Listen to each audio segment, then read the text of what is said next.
In 2011, From Software and Bandai Namco treated everyone to the surprise release of a new and difficult game series called Dark Souls. The original Dark Souls game was released on PlayStation 3, Xbox 360, and 1 year later the PC. However, due to frame rate issues and a whole slew of other problems, the game was later re-released under Dark Souls Remastered in 2018 on PS4, Xbox One, Nintendo Switch, and PC. Sure, there was the Prepare to Die edition that was bundled with the DLC Artorias of the Abyss, but Remastered fixes most of the issues with the original release and includes the original DLC, so I'll be covering this version for the video. Hey, my name is Jude, and if you've never ventured into the land of Lordran before, then I'm here to tell you what is Dark Souls 1. So let's get that story out of the way, shall we? The game begins with a cinematic intro explaining how the world of Dark Souls came to be. In the beginning, the lands were formless and surrounded by fog, filled with nothing but arch trees, and giant immortal dragons, I guess. And then fire showed up and everyone in SpongeBob Before Comedy freaked out.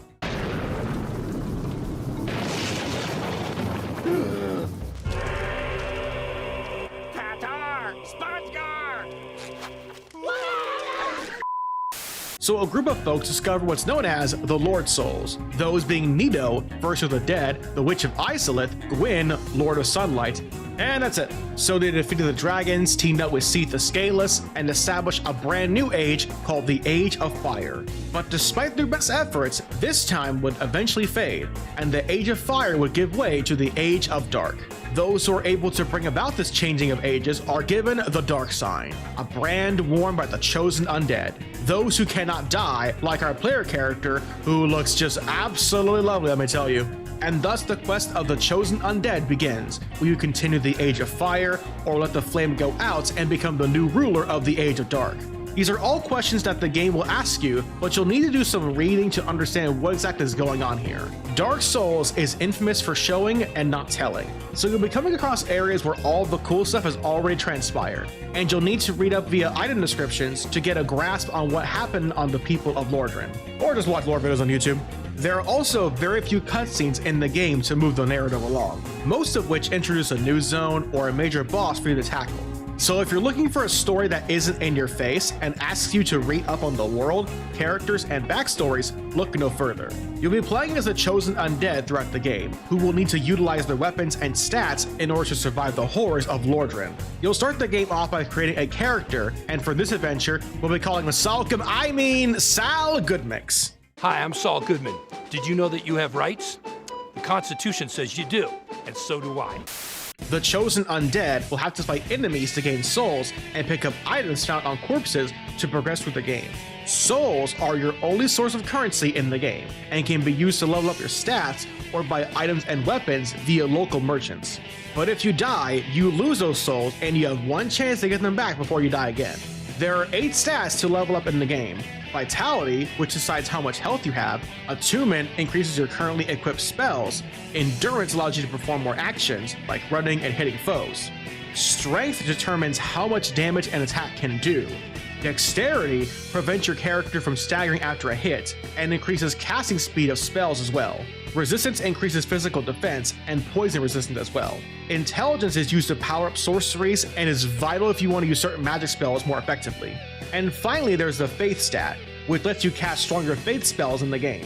Now, Dark Souls is built around you picking a build and running with it for a while. At the start of the game, you'll be given several classes to choose from, all of which come with varying stat levels to begin with. But you don't have to stick to those stats if you want to try investing some levels into something else. You also have the option of a starting gift to choose from, like Black Fire Bombs, Extra Humanity, the Pendant, which is worthless by the way, the Old Witch's Ring, which lets you talk to a character later on that you normally wouldn't be able to speak to, and my personal favorite, the Master Key, an item that opens up doors and can be used to skip one of the most infamous areas in the whole game. Next, we have items like your Humanity. This mechanic allows you to retain your human form, which can be done at bonfires. Being human allows you to summon phantoms to your world and engage in jolly cooperation. Another important thing about Humanity is that it boosts item discovery from fallen enemies. 10 is the maximum amount of Humanity to boost the drop rates on foes, and will instantly heal you when applied. You can also heal yourself by using the Estus Flask, an undead favorite as they say, which can be replenished at local bonfires. Bonfires serve as checkpoints, where you can rest your character and level up your attributes. But keep in mind though, that when you rest at the bonfire, all of the enemies will respawn, with the exception of a few unique enemies like the Black Knights. Another item to keep an eye out for are the Firekeeper souls. There are only a handful of these in the game, but you'll want to go out of your way for these, since you can give them to a Firekeeper of your choosing to increase how much healing you receive from Estus Strength. There are 3 Firekeepers you can give these to: Anastasia, the mute girl under Firelink, the daughter of Chaos in Quelaag's domain, or the Dark Moon Nidus in Anorlando. There are also the types of armor you can equip in the game to take into account. Depending upon how much your item and weapons weigh will decide how fast a roll you can perform. Each roll provides a certain amount of invincibility frames to your character. There is the light roll, which is the fastest of them all, and will occur if you have an equip load of less than 25%. Medium load occurs when you have above 25. And finally, the heavy roll, which happens when your equipment load goes over 50%. And boy howdy is it goofy. And you can say goodbye to rolling when you have heavy armor equipped, cause you ain't dodging nothing, bro. And your running speed will be reduced significantly when over 50% as well. Now let's go over some of the weapons you can acquire in the game.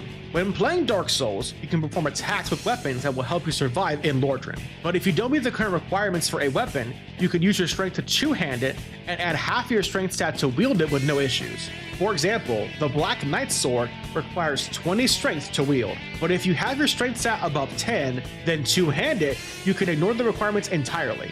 But this only applies to the strength stat, just so you know. And if you have a shield equipped, you can block incoming damage. Depending upon what kind of enemy you're facing, you can perform a backstab to do critical damage. And boy howdy is it busted. If you know what you're doing, you can easily sneak up on a foe, stab them, and then get right back behind them before they get up and loop them to death, which is especially useful for the Black Knights. Another important thing to note is that certain shields can perform parries on most foes, leading to a riposte that will deal critical damage to foes. The parry window is very easy to learn the timing of in this game, and there are plenty of spots in the game to learn the timing if you're willing to practice, making those Silver Knights regret that they didn't watch it, bub! I dream of a genie with light brown feathers. Watch it, bub! Now each weapon can be upgraded via certain upgrade materials like Titanite shards, large Titanite shards, Titanite chunks, Demon Titanite slabs, and Twinkling Titanite is an incredibly rare material that can be dropped via crystal lizards that will always run away from you. So you better book it and kill those lizards before they run off with those goodies. There are well over 22 weapon types in the whole game. There are swords, daggers, great swords, axes, hammers, fist claws, spheres, bows, flames, and talismans, just to name a few. It is possible for a weapon to break and will need to be repaired with items or at the bonfire with the repair tool. Straight swords are some of the lightest weapons in the game, and you'll start out with the broken straight sword in the tutorial area. But depending upon what class you start out with, you can use weapons like the broadsword for some fast hitting slashes. There's also a weapon that can only be acquired by a very rare drop from enemies called the Baldur Side Sword, a strength/dex weapon that can deal strong damage from foes with great range to boot. But one of the most infamous straight swords has to be the Drake Sword. This weapon can be acquired very early in the game if you cut off the tail of the nearby dragon, which deals some crazy high damage in the early game. Unfortunately, it doesn't scale with any of your stats, so you want to find another weapon to fight with later on. Then we have the Great Swords, which are a bit heavier and can dish out some strong damage to enemies. Weapons like the Claymore are good for starting out with learning the moveset for this weapon, since it can be acquired early on at the bridge where the dragon sits atop on. But one of the best Great Swords is the Black Knight Sword. It's a fast-hitting Great Sword that can be acquired early on if you get a lucky drop from one of the Black Knights. Not only does it have a low strength and dex requirement, but the weapon's damage scales very well into later parts of the game, especially when two-handed.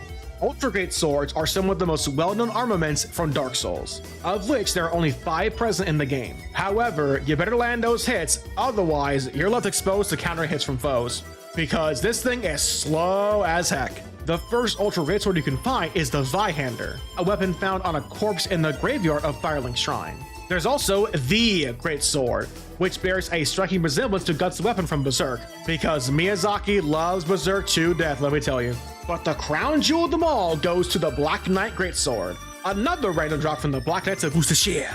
But it requires a massive amount of strength to wield, a whopping total of 32 to boot. Then we have the Curved Swords, which are more lightweight and have low stamina usage, but are not very strong against heavily armored foes.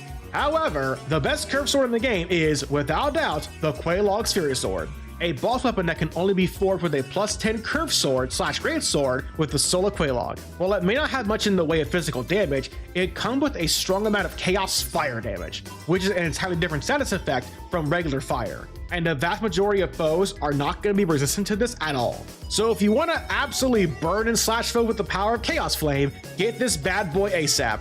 Next, we have the halberds, which have a focus on strength and dexterity. One of the first ones you can acquire is the regular halberd in the Undead Parish. Another great option is the Great Scythe, acquired in the Catacombs. This weapon causes bleed buildup, which will deal a ton of damage once the status blood loss occurs after enough slashes.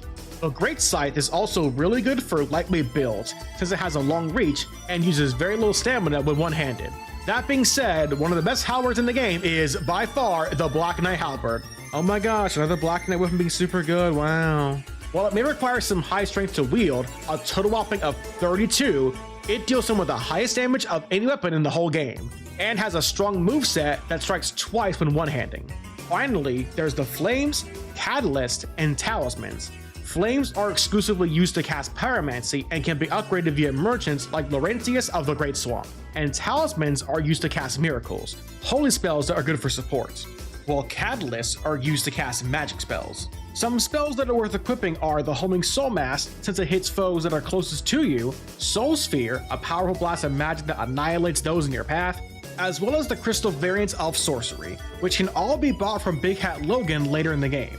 But one of the best spells you can get is, by far, the Dark Beat spell. This dark magic can be found near the end of the DLC in the Chasm of the Abyss, and deals an insane amount of damage to all enemies. If you wear the red equipment like the Dust Crown or the 10 Catalyst from Logan, this thing can nearly one-shot most bosses in the game, which will make sure that you can't stop winning them fights. Let's be financially responsible! I can't stop winning! I can't stop winning! I can't stop winning!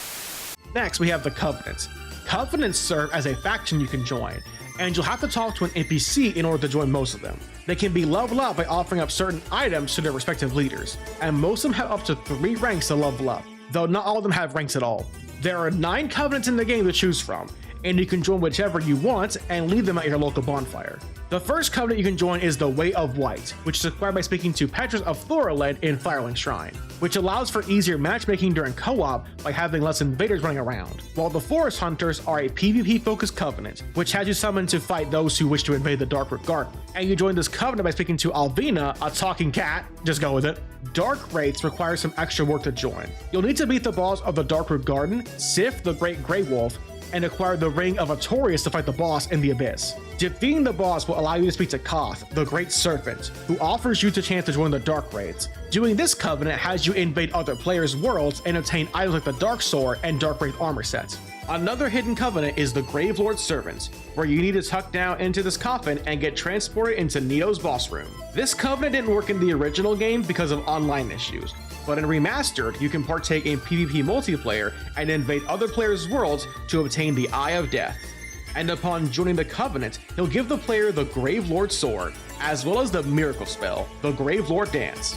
And the last Covenant I'll go over is the Warriors of Sunlight, a Covenant requiring up to 25 faith to join, but this requirement decreases by 5 after helping a player defeat a boss. And you can join this Covenant via the Broken Altar at the Sunlight Altar bonfire in Undead Burg. As a Warrior of Sunlight, you can appear as a Golden Phantom while helping players, along with being able to access some of the best miracle spells in the whole game. And now let's go over some of the areas you'll need to venture to in the land of Lordran. There are 25 zones featured in the game. You'll start things off in the Undead Asylum, which serves as your tutorial area, where the game introduces messages to explain the controls and meet NPCs like Oscar of Astora, and once you make it out of the asylum, you'll arrive in your main hub area, the Firelink Shrine. And you have a few choices on where to go next. You can head up the stairs to Undead Burg, head down to Nilonda Ruins. Yeah, don't do that. Well, wherever you choose to go next, your first major task is to ring the 2 bells of awakening, one at the top of Undead Burg and the other at the bottom of Blighttown. The Undead Burg is your first proper area of the game, which introduces shortcuts you need to take advantage of, as well as foes who you may want to ignore and come back and fight later when you're stronger, such as the Black Knight, the dragon atop the bridge, and the NPC fight against Havel the Rock at the bottom of the tower. And eventually, you'll make your way to Blighttown, one of the most infamous areas in all of Soulsborne. This backwater town is where the Second Bell Awakening resides, and features a long trek atop rickety platforms to make it to the bottom of town, which features giant Chaos Fire insects and will quickly poison you, and you'll need to use poison cleansing items to ward it off. And you have an NPC invasion in the form of, she's a man-eater, Mildred!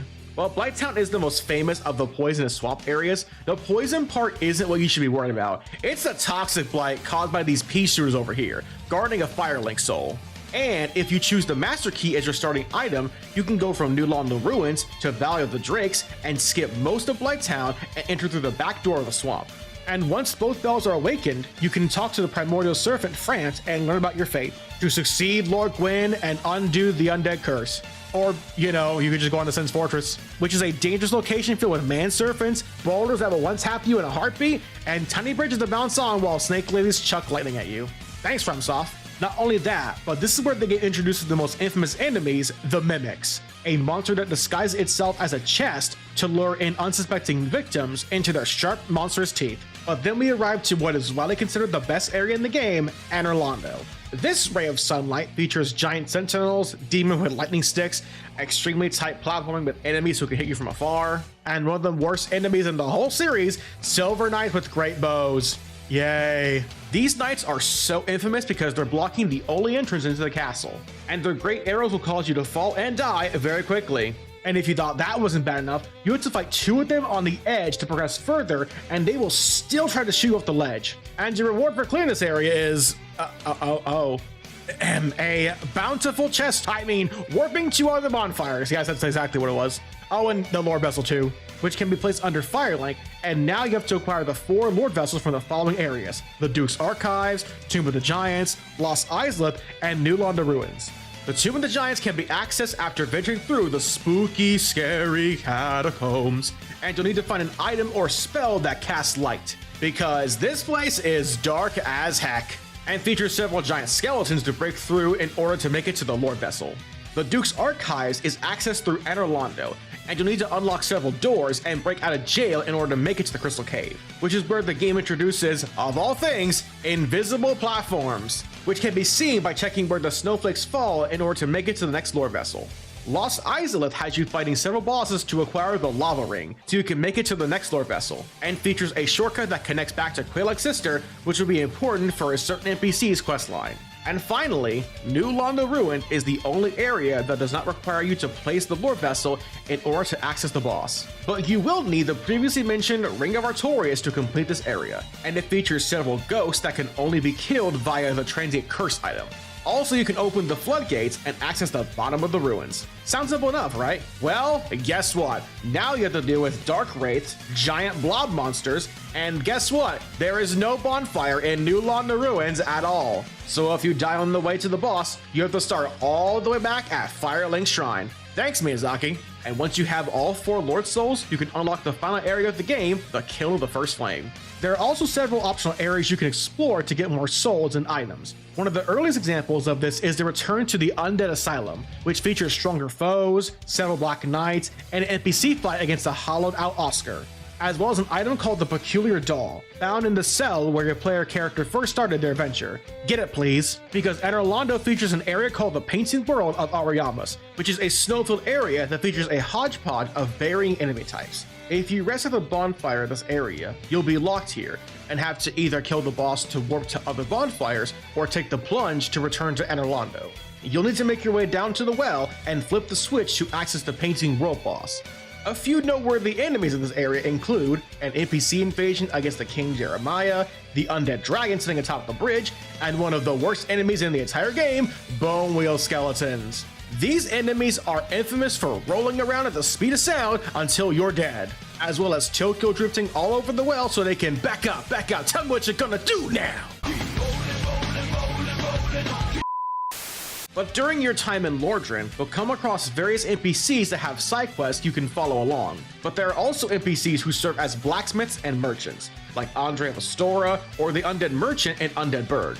One of the first NPCs is the previously mentioned Big Hat Logan, who teaches sorceries and will need to be freed from the cell within Sen's fortress, where he'll then get locked up in the Duke's archives and you'll need to buy up all of his crystal sorceries to finish his side quest. But an NPC you'll want to keep an eye out for is definitely Lotric of Kareem, who will appear in Firelink after ringing the first bell.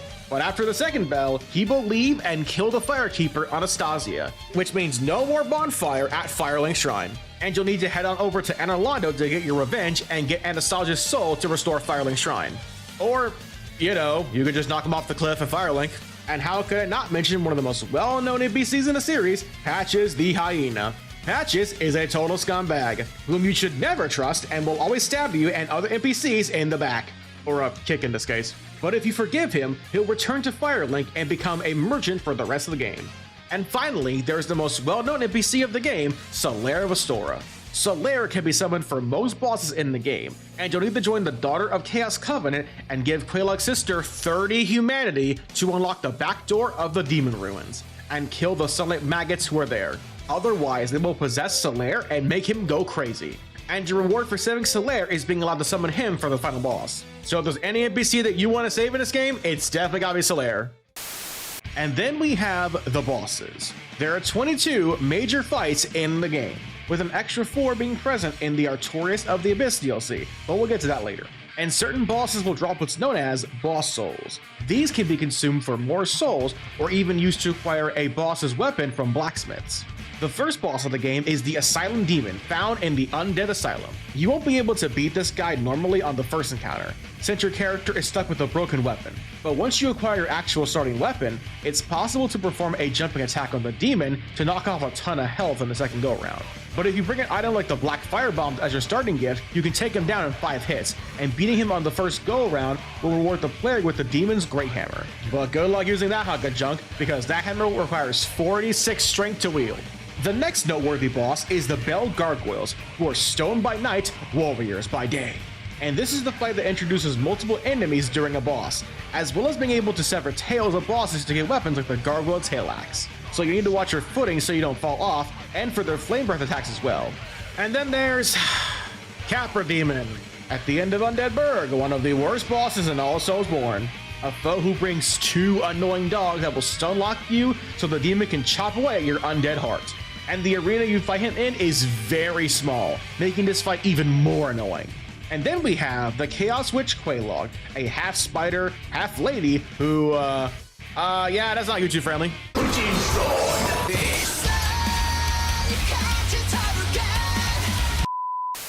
This boss is fought at the end of Blighttown and features powerful Chaos Flame attacks, fire slashes, stomps, and a powerful AoE that will nearly kill you if you're too close to her. Considering all of her attacks, she's a very difficult boss at this point in the game, so be careful. And then of course, there's everyone's favorite duo boss, Ornstein Smo, one of the most well-known boss fights in all of gaming. You have to fight both of these guys at the same time. Smoke has slow but powerful attacks, while Ornstein races towards you like a gun to deal fast incoming attacks. They cover each other's weaknesses so well that when one goes down, the other will gain a buff for the second phase of the fight. Smoke is the same as phase 1, but now with lightning attacks, while Ornstein pulls a Repulsa and makes himself grow to the size of monster from Power Rangers. And the previously mentioned Lord Vessel bosses are next up on the chopping block. But before those guys, we have Pinwheel, one of the easiest bosses in all the games. Sure, Pinwheel can make clones of himself and chuck fireballs at you, but these attacks do barely any damage at all. And you're rewarded with the Rite of Kindling, which allows you to boost any bonfire to give up to 20 Estus Flasks. Anyways, the first Lord Vessel, Nito, First of the Dead, is fought at the end of the Tomb of the Giants, and has a whole arena of skeletons who will constantly respawn, so it's best to keep the fight at the entrance, since there are bigger, stronger skeleton warriors that will aggro if you get near the other side of the map, and you immediately take damage upon falling into the arena. Thanks, game. Seath the Scaleless is found at the end of the Crystal Cave. This guy can only be damaged after destroying his crystal to do damage to the boss. He only has a few ground tremors and tail swipes, so he's not the most challenging boss in the game. Unless you're going for the Moonlight Greatsword, in which you have to cut off the back of the tip of his tail. But if you're going for an intelligence build, you want this weapon because it's really, really good. What isn't really, really good is one of the most challenging fights, Bed of Chaos, the worst boss in the entire series. The Bed of Chaos requires you to dodge wide sweeping attacks that will do a ton of damage, and destroy 2 glowing roots so you can perform a running jump to one-tap the boss.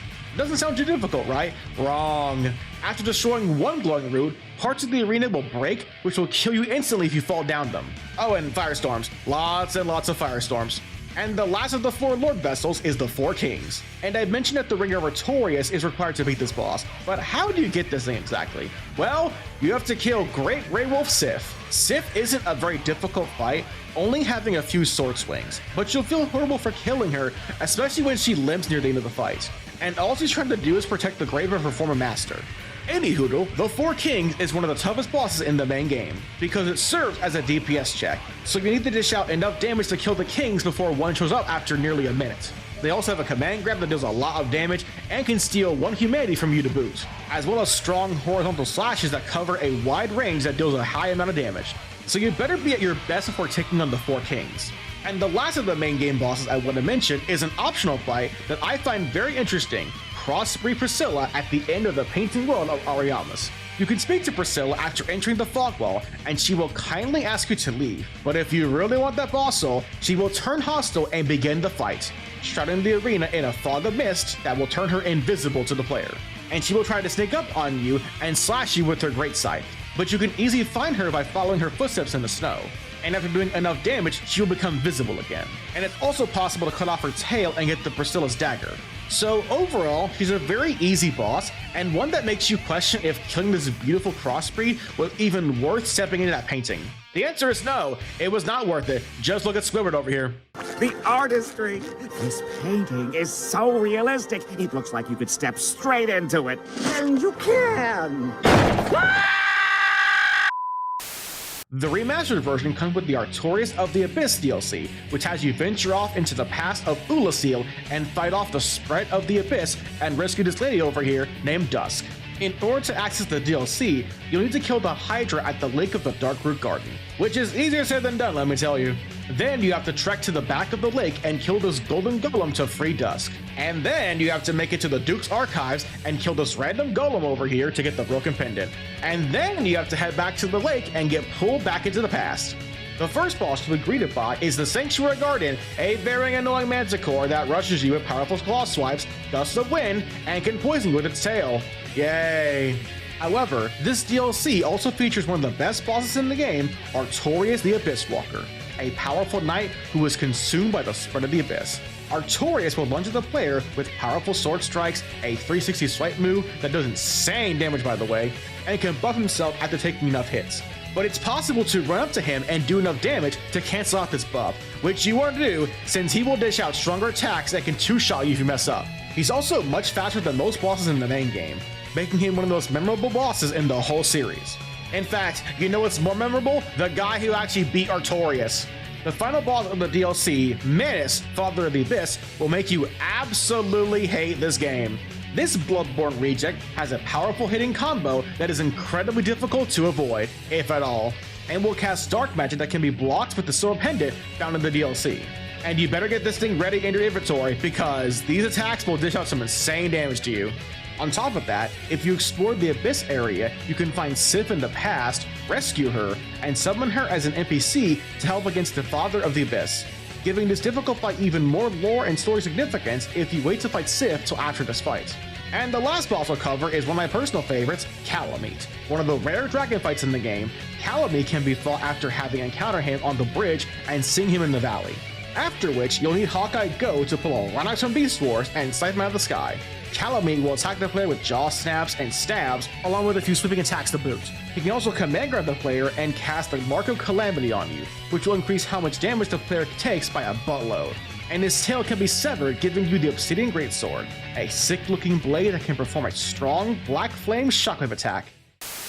Okay, so let's go over some tips and fun facts about the game, shall we? Don't bother upgrading your armor. Focus on upgrading your weapons instead. You'll naturally earn more defense just from leveling up your stats anyways. The game also has two endings, one where you interact with the flame in the center of the boss room, and one where you exit the area, triggering a cutscene, and you'll be thrown immediately into New Game Plus after the credits roll, where you can play the game all over again with your armor and weapons carried over. But the enemies are much stronger in New Game Plus, and the game will increase in difficulty up to New Game Plus 7. The story of one of the starting items, the pendant, is one that spans years of dev interviews from the game's director, Hidetaka Miyazaki. Miyazaki spoke of how the player should try the pendant as their starting item, and fans toured this game asunder to find out what the pendant does. But for all intents and purposes, the pendant does absolutely nothing, and was just a way for Miyazaki to get people talking about the game long after its release, and boy howdy did it work. Other noteworthy items include Homer Bones, which will return you to your previous bonfire, and most non-buff weapons can be buffed temporarily with a pine resin or a magic spell for some extra elemental damage. Aside from skipping Blighttown, the Master Key is also really good in other areas, like an undead bird being able to open up certain doors faster. You can equip up to 2 rings at a time on your character. There are well over 41 rings in the game. A few rings that are highly recommended are the Gold and Silver Servant Rings, which boost your item and souls by 20%. The Ring of Sacrifice, since it allows you to keep your souls after dying. The Havel's Ring, which will boost your equipment load by 50%. And the Old Witch's Ring, which is a starting gift that allows you to talk to Quelaag's sister, also known as the Fair Lady, and is the only way to communicate with her in the game. Also, don't kill this egg-wearing abomination. Just don't do it, bro. It's not worth it. Dark Souls 1 also features a ton of fog walls and illusionary walls. Most fog walls will tell you that you're about to fight a boss in the area, but not all fog walls will do this. Some of them will take you to the next area. And illusionaries are fake walls that can be rolled into or even struck to reveal a secret passage. Within the catacombs, if you jump down this hole over here, you'll trigger a cutscene of the skeleton blacksmith opening up the nearby area on the way to Pinwheel. And in the remastered version, they added a new bonfire right next to this bearded skeleton to help cut down on the run back. Thank the Lord.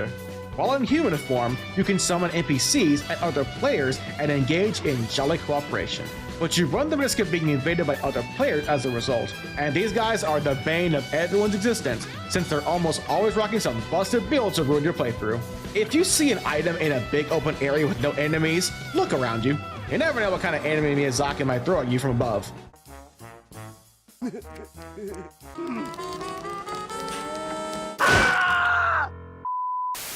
So hopefully this video has given you a good idea on what this game is and how it plays. If you wish to purchase this game, it is now available on all platforms, with each port running the game at a rock solid 60 FPS, except for the Switch version, which only runs at 30 FPS. But surprise, surprise, the best version is the PC version, which can run the game up to 4K.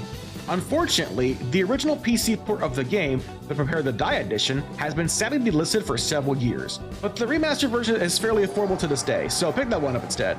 Dark Souls 1 is a fantastic game that popularized the Souls genre and put From Software on the map.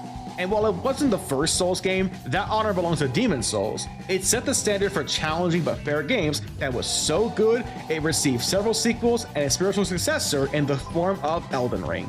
Thank you all so much for watching. Please like, share, comment, and subscribe, and I hope you have a blessed day. Take care.